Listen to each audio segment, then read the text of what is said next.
Masu sauraronmu a cikin wannan sabon shiri, Assalamu alaikum, barkanmu da warhaka, barkanmu da sake haɗuwa da ku a cikin wani sabon shiri, inda a cikin shirin namu na yau za mu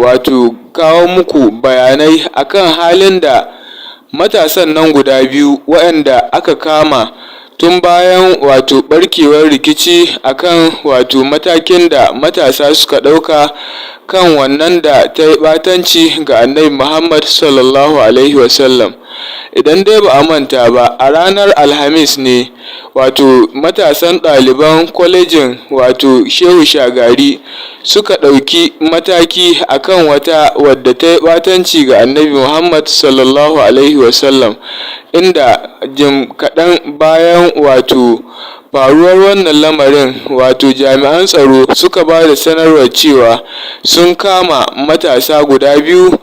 sannan kuma suna ci gaba da bibiya domin kama waɗansu waɗanda suke zargin suna da hannu a cikin wannan al'amarin, inda daga bisani maluma daga sassa daban-daban na Najeriya suka fito suka yi kira ga hukumomi ko kuma jami'an tsaro akan cewa su gaggauta sakin waɗannan matasan da aka kama, inda daga bisani ranar Asabar sauran matasa suka fito suka yi gangami inda suka gabatar da zanga-zanga ta rashin amincewa da kamen da aka yi ma waɗannan matasan guda biyu bayan hukunci akan wadda ta yi ɓatanci ga Annabi Muhammad sallallahu alaihi wasallam, inda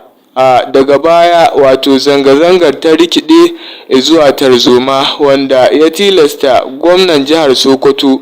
fitowa ya sanya dokar ta ɓaci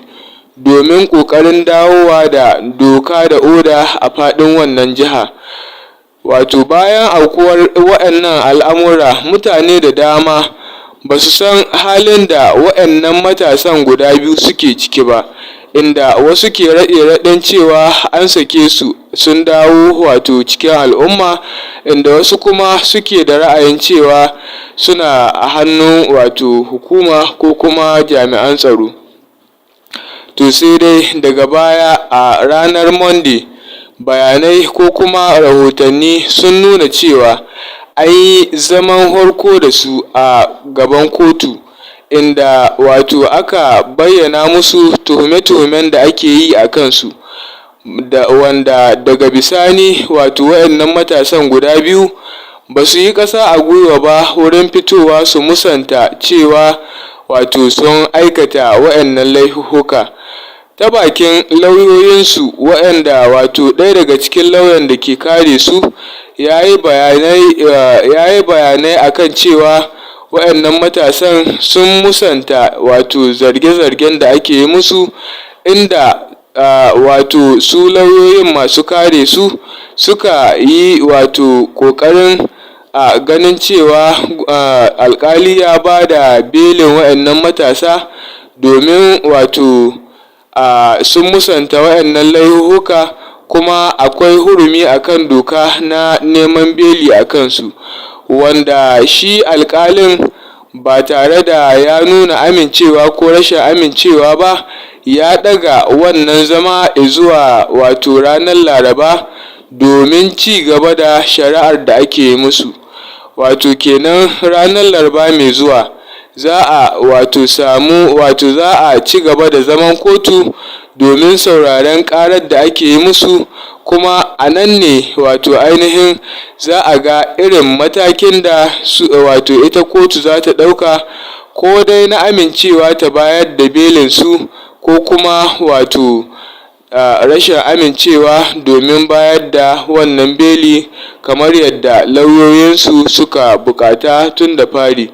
Saboda haka yanzu dai kallo ya koma sama, ganin cewa mutane za su zuba ido sosai kuma da ci gaba da bibiyar yadda wannan shari'a za ta kasance, ganin cewa al'amarin da ya auku a wannan jiha ta Sokoto ya yi matuƙar ɗaukar hankalin 'yan Najeriya daga arewaci har zuwa kudancin ƙasar. Saboda haka ba tare da bata lokaci ba, ga cikakken rahoto akan zaman da aka yi da kuma wanda za a yi a nan gaba a ranar Laraba idan Allah ya kai mu. Can kuma a Najeriya, wata kotun majistare ce a jihar Sokoto ta sa ranar 18 ga wannan wata, wato jibi Laraba kenan, a matsayin ranar da za ta ci gaba da shari'ar mutanen da ake zargin suna da hannu a kisan ɗalibar da aka zarga da yin sabo. Lamarin na zuwa ne bayan gurfanar da mutanen a karon farko yau a gaban kotu. Daga Abuja ga ƙarin bayanin da Zartar Lawan ya aiko mana. Rundunar 'yan sandan jihar Sokoto ce dai ta gurfanar da mutum biyun a gaban wata babbar kotun magistrate ta jihar bisa zargin su da hannu a kisan Deborah Samuel, ɗalibar kwalejin ilimi ta Shehu Shagari, bayan da suka zarge ta da yin sabo. 'Yan sandan sun shaida kotu cewa suna zargin mutum biyun da haɗa baki da tayar da hankali. Mansur Ibrahim Sa'id ɗaya ne daga cikin lauyoyin waɗanda ake zargin, ya kuma yi min ƙarin bayani kan abin da ya faru a kotun. Suka ce su ba su da hannu a ciki, ba su ma san wannan abu ba, gaba ɗaya ba hannu su a ciki. Su kama su aka yi, aka zo kawai aka yi abin nan nasu, su suna zaune ma a hostel ne. So kaga suka ce su ne ba su da laifi, ba su kansa laifin su ba. Saboda haka bayan shi mai gabatar da kara ya gabatar da kara, kotu ta saurare shi, aka ba su dama. Bayan an gama aka ce to mu kuma matsayin mu na lauyoyin su muka tashi, mun yi bayani, mun nuna ma kotu cewa to wannan abin da ake zargi ne ake ma wayannan yara. To bisa kan inda ko zargi ne, muna buƙatar a ba mu su a matsayin bili a bisa kan doka ta Najeriya na Constitution Section 36 da Administration of Criminal Justice Law na Sokoto. Saboda haka muka ɗauki kotu ta mana wannan alfarma ta ba mu waɗannan yara bili. Me kotu ta ce muku bayan da kuka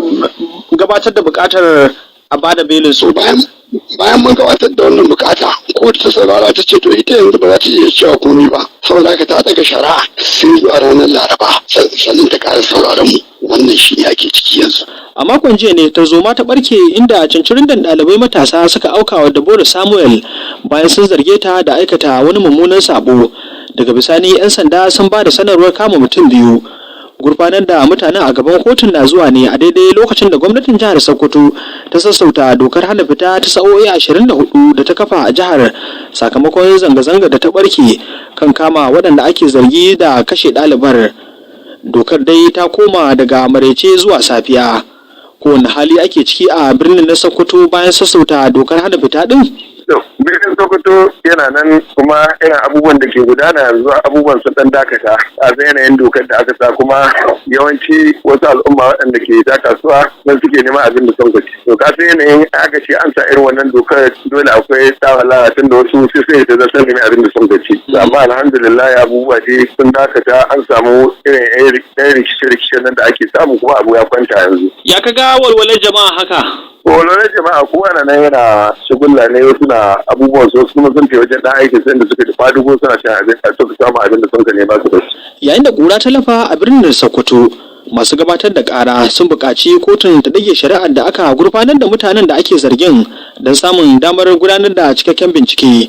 To masu sauraro, kun dai ji irin gabar da ake ciki game da waɗannan matasa guda biyu da aka kama game da rikicin wato Deborah wato Samuel, wannan da ta yi ɓatanci ga Annabi Muhammad sallallahu alaihi wasallam. Saboda haka da fatar za a ci gaba da bibiyar mu a wannan channel mai albarka